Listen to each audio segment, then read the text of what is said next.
after he made one of the biggest impressions in modern Formula 1. Is he serious? The next phase of Liam Lawson's career took a surprising turn. The time is now. When he stepped in as a last-minute replacement in 2023, Lawson shocked the paddock with his raw speed, fearless overtakes, and a points finish that proved he belonged. Here comes going for it again, the leading two side by side through the rash gas. His performances in junior categories and a standout F1 debut as a substitute driver proved he belonged at the top level. But Formula 1 can be brutal, and Lawson's career never took off the way many expected.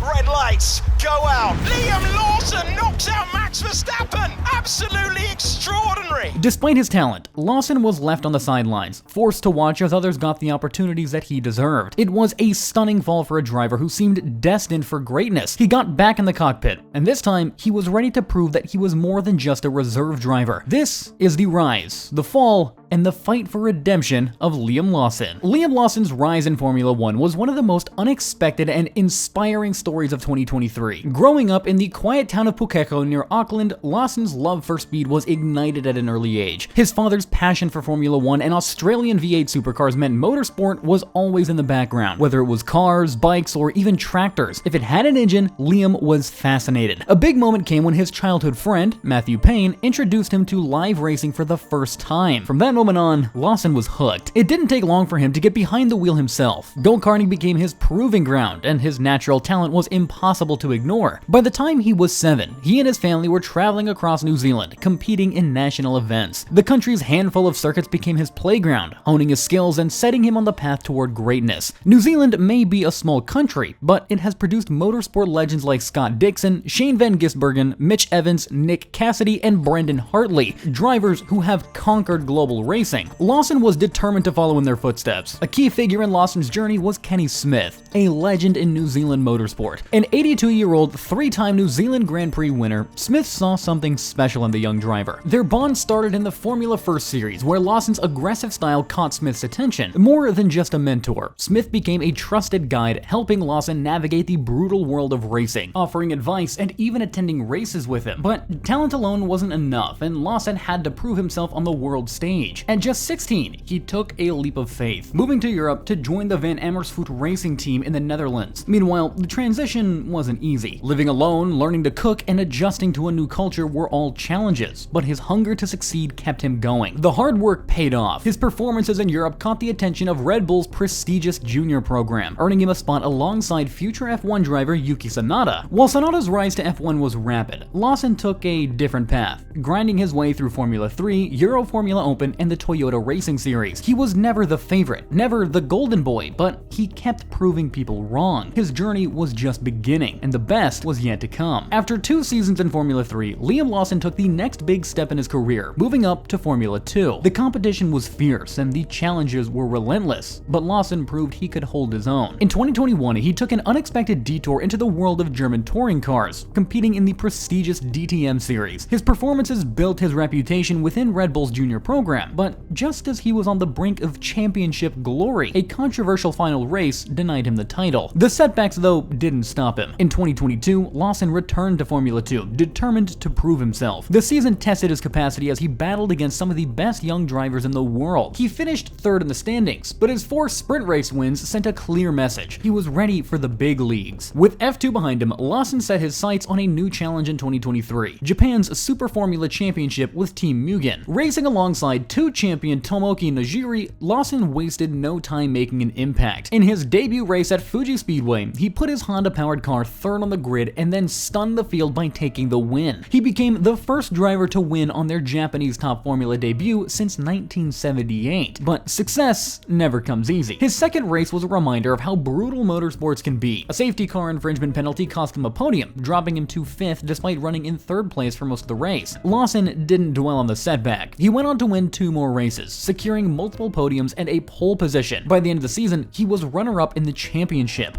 making a name for himself in a field stacked with seasoned drivers. What makes Lawson stand out though isn't just his speed, it's his adaptability. He doesn't just win on tracks he knows, he masters new circuits, new cars, and completely different racing styles, whether in Japan, Germany, or Europe. But no moment in 2023 was bigger than what came next. At the Dutch Grand Prix, AlphaTauri experienced a disaster when Daniel Ricciardo broke his hand during practice. The team needed a replacement fast. However, Red Bull's top advisor, Dr. Helmut Marko, had only one name in mind: Liam Lawson. Without hesitation, Lawson stepped up, making his F1 debut in the toughest way possible, mid-season at a track he had never raced on, with zero preparation. Over 5 Grand Prix weekends, Lawson delivered. The highlight came in Singapore, where he fought his way to a brilliant 9th place finish, scoring his first F1 points and proving he could handle the intense demands of the sport. His performances were strong, his confidence unshaken, and it seemed like a full-time F1 seat in 2024 was inevitable. Then came the shock. Before the Japanese Grand Prix, news broke that Lawson wouldn't be on the grid for 2024. Red Bull chose to stick with Yuki Tsunoda and Daniel Ricciardo at AlphaTauri, pushing Lawson back into a test and reserve role. It was a tough pill to swallow, but Lawson didn't let it break him. He had already shown the world what he could do, and he knew his time would come. History has shown that waiting isn't always a bad thing. When McLaren finally gave him a shot, he made the most of it, securing his first F1 podium in Japan. For Lawson, this test role might just be the final step before his own breakthrough. If all goes to plan, 2025 should be the year Liam Lawson finally gets what he deserves: a full-time seat in Formula 1. Meanwhile, Liam Lawson's situation is frustrating, but he's not the first driver to go through it. When looking at Lawson's career, anyone would wonder if he deserves a spot in Formula 1. The simple answer, though, is yes. Lawson has had a strong junior career and impressed in the 5 F1 races he has competed in. He's shown that he belongs, proving he can handle the demands of the sport. So far, Lawson hasn't shown the kind of superstar potential that Red Bull usually bets on. He's been very good, but he hasn't had the kind of standout dominance seen in past F1 prodigies. That doesn't mean he's not valuable, though. It just means he isn't seen as an undeniable future champion, and that's why Red Bull hasn't given him a full-time seat yet. They respect his talent, but they don't see him as a generational driver they can't afford to pass up. The real reason Lawson wasn't racing in F1 in 2024 comes down to one thing: he didn't check all the boxes that Red Bull needed. While he was talented, he lacks the experience required to be a serious contender for a Red Bull racing seat alongside Max Verstappen in 2025. History has shown that throwing young drivers into top teams too soon can be a recipe for disaster. Another major factor was money. Unlike some of his competitors, Lawson doesn't bring big sponsorship deals. Drivers from wealthier backgrounds or with strong financial backing often have an edge when securing F1 seats. Lawson, coming from humble roots in New Zealand, hasn't attracted the same level of investment. In a sport where funding can be just as important as talent, that can make all the difference. Lawson was good enough to earn a place in F1, but when it came time to finalize AlphaTauri's 2024 lineup, he simply didn't fit their criteria. All he can do is wait and make sure that when his next chance comes, he's ready to take it.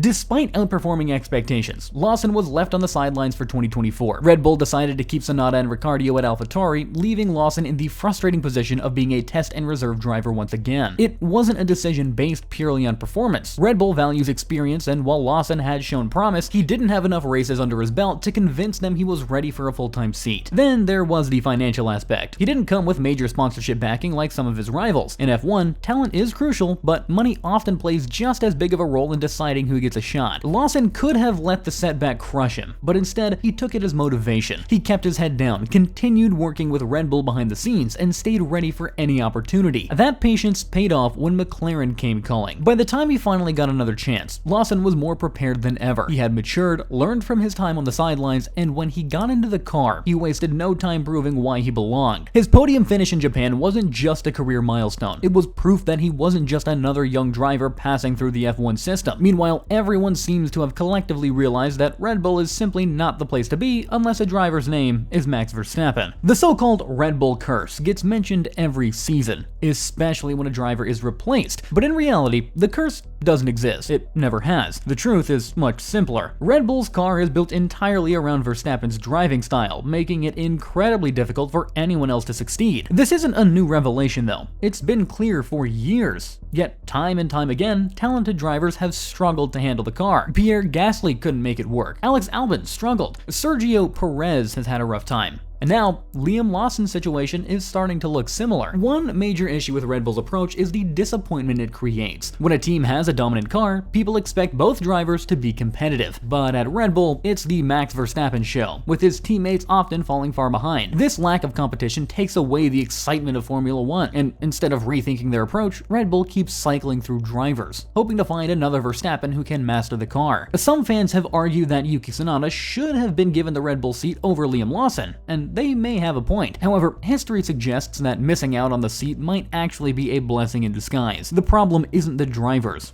It's the car. It was designed for Verstappen, and anyone who doesn't perfectly match his driving style is set up to struggle. If Tsunoda had been given the seat and started the season the same way Lawson has, the conversation would be the same. This is a reoccurring theme at Red Bull. If Tsunoda had taken the seat, people's opinions of him going into 2025 would have been sky high. But after just a couple of races, his stock would have plummeted, just like what's happening with Liam Lawson right now. But at what point does a driver start second-guessing a move to Red Bull? On paper, a seat at a top team is an opportunity no driver can turn down. Every driver believes that they have what it takes. They convince themselves they can match Max Verstappen, that they can finally tame the car in a way no one else has. Without that belief, they wouldn't be in Formula One in the first place. But eventually, reality sets in. Red Bull's car works for one driver and one driver only. So what can someone like Liam Lawson do to change that? Tweaking the setup can help, but only to a certain extent. The only real option is to study Verstappen's driving style in extreme detail, analyze his data,